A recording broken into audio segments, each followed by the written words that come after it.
pasar-pasar dipenuhi oleh para wanita. Ya hari ini, karena dalam Islam, sejatinya dalam Islam Mas Ari, pasar-pasar itu laki-laki, yang dagang laki-laki, yang belanja laki-laki.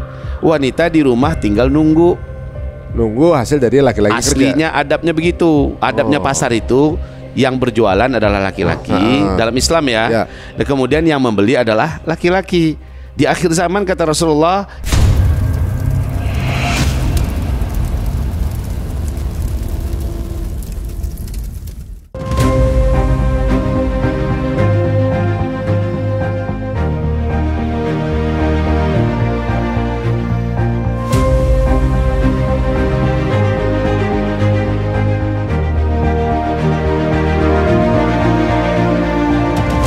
Assalamualaikum warahmatullahi wabarakatuh. Teman-teman semuanya, semoga lancar ibadahnya.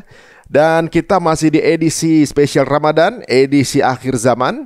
Nah, untuk yang sekarang berpuasa, semoga lancar puasanya, tarawihnya, dan juga mungkin tadarusnya, hafalannya, semoga khatamannya juga lancar. Dan seperti biasa, sekarang jamnya kita akan lanjutkan pembahasan kajian mengenai akhir zaman yang makin kesini makin seru dan menarik ya. Oke, kita akan masuk ke topik berikutnya ya. Bahwa ternyata ada tanda-tanda yang sangat luar biasa. Dan apalagi tuh? Ya, yang begitu-begitu tuh, yang tanda-tanda yang begitu tuh, tanda-tanda yang paling nyata itu, paling terang kan, paling nampak, yang sesuatu yang tidak bisa ditutup-tutupin. Ya kayak jelas lah, seperti dibukanya pabrik wine di Riyadh, dan itu wine yang kualitas tertinggi, terbaik. Lalu kita mau apa ketika itu sudah diumumkan di televisi mereka, sudah dinyatakan di media-media mereka, kita ikut menyampaikan di Indonesia. Ini tanda di akhir zaman. Arab yang dulunya adalah pelindung umat daripada meminum, malah mereka yang memproduksi wine-nya sendiri, ya, minum-minum kerasnya sendiri. Arab yang dulu paling melindungi jangan ada judi, malah mereka membuka pusat perjudian terbesar, terhebat sedunia. Di mana tuh? Di Arab Saudi.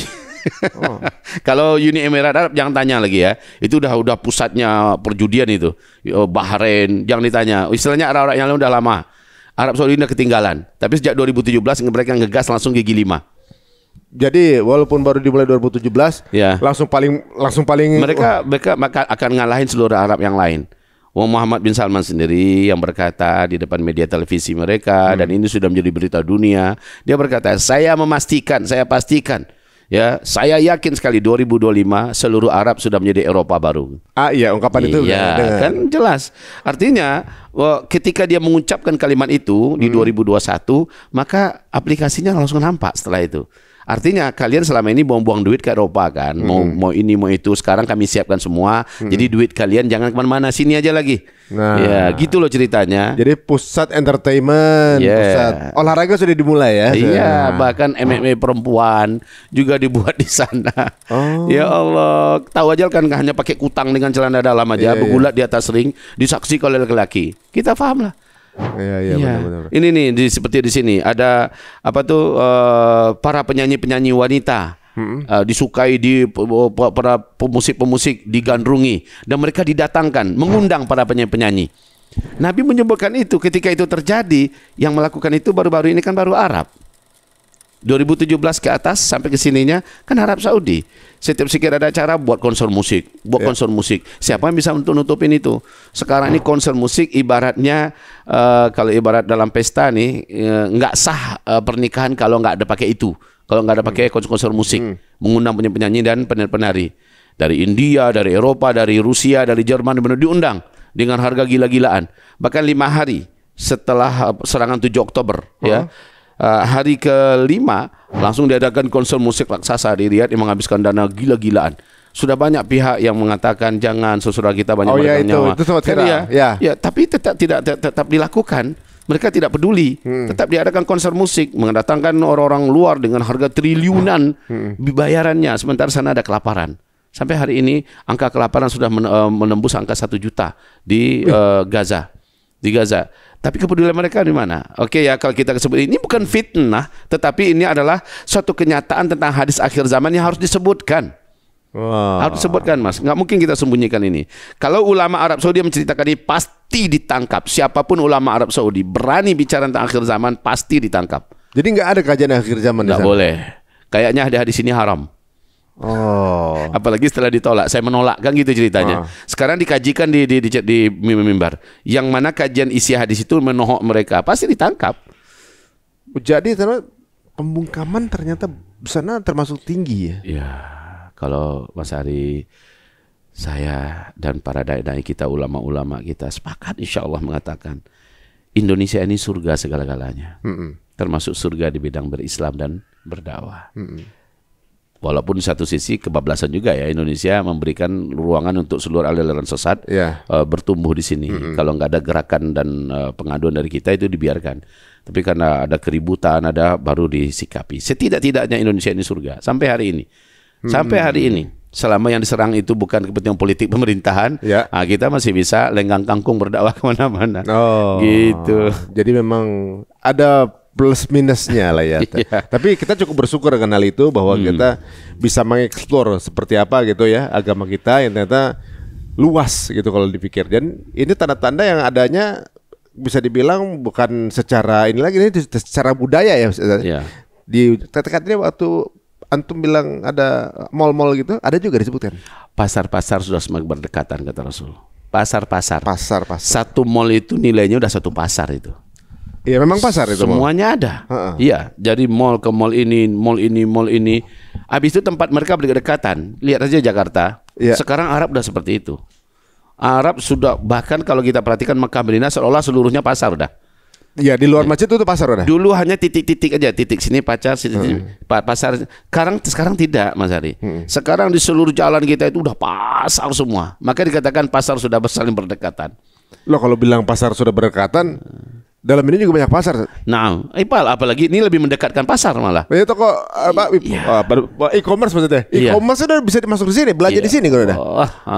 Pasar udah di tangan tuh. Oke, maka dengan ini dan Nabi SAW di zaman Nabi, bahkan di zaman sebelum seperti sekarang ini nggak ada. Pasar itu hanya di titik nun jauh di sana. Sekarang dengan adanya model fisik saja sudah kelihatan pasarnya, saling berdekatan. Ditambah lagi ini semakin memperdekat pasar, bahkan pasar numpuk di sini semua. Mau toko apa saja, mau beli apa saja ada di sini. Apa masalahnya dengan pasar? Apanya? Nggak ada masalah. Cuma itu tanda aja. Itu hanya tanda.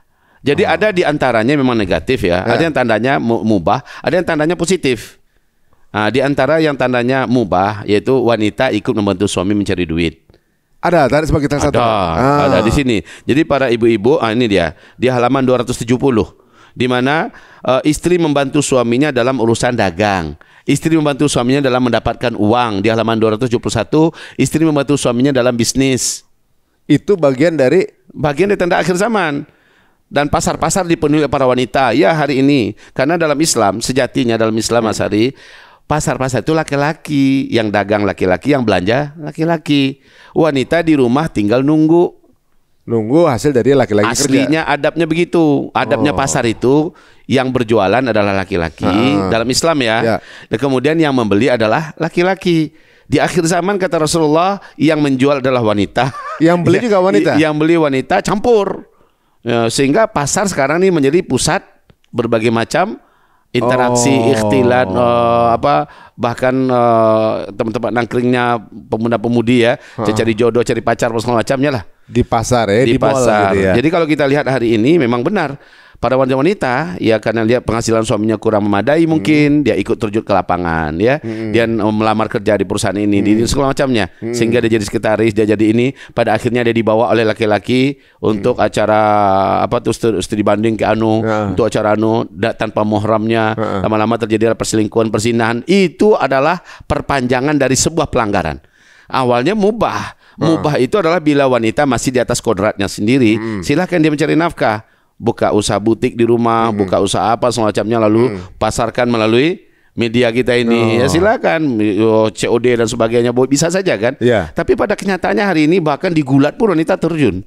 Ya, ditinju aja wanita terjun. Itu bukan mencari nafkah lagi tuh, tapi itu bergulat untuk mencari nafkah itu bahkan. Nggak tahu. Itu. Iya. Berarti dalam Islam tuh sebenarnya yang berjualan semestinya laki-laki dan yang beliin buat istrinya juga laki-laki. Iya.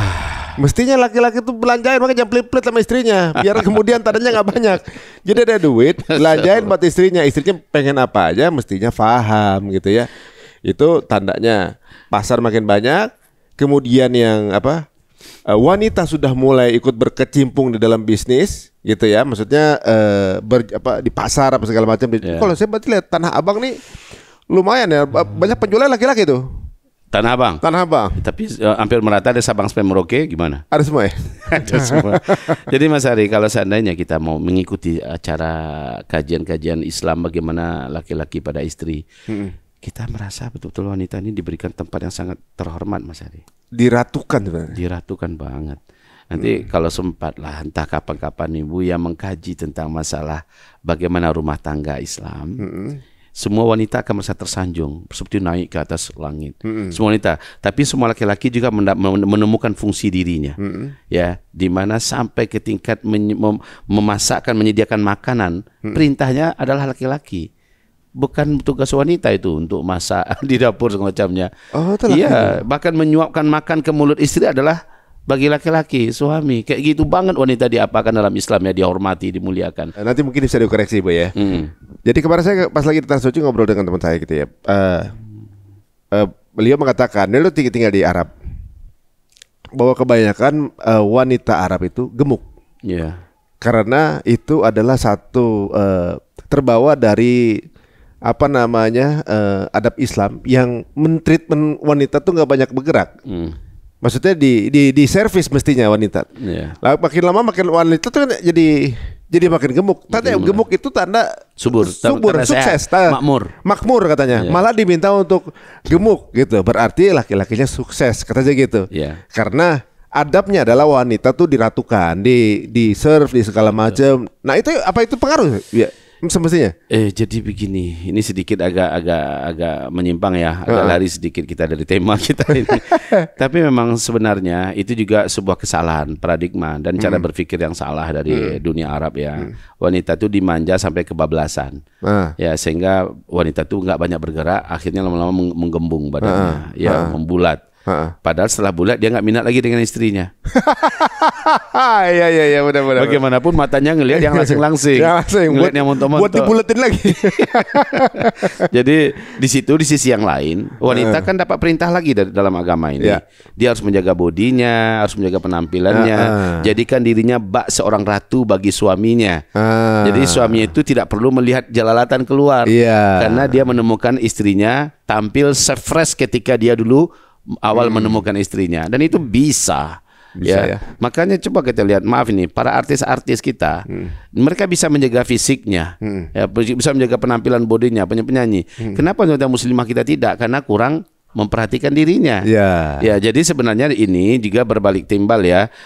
Suami lebihkanlah belanja untuk istri sehingga istri bisa merawat dirinya, bisa memberikan terbaik untuk suami. Oke, Mas Ari, pada intinya kita menemukan pertemuan yang unik ya pada saat pembicaraan tanda-tanda kecil kiamat.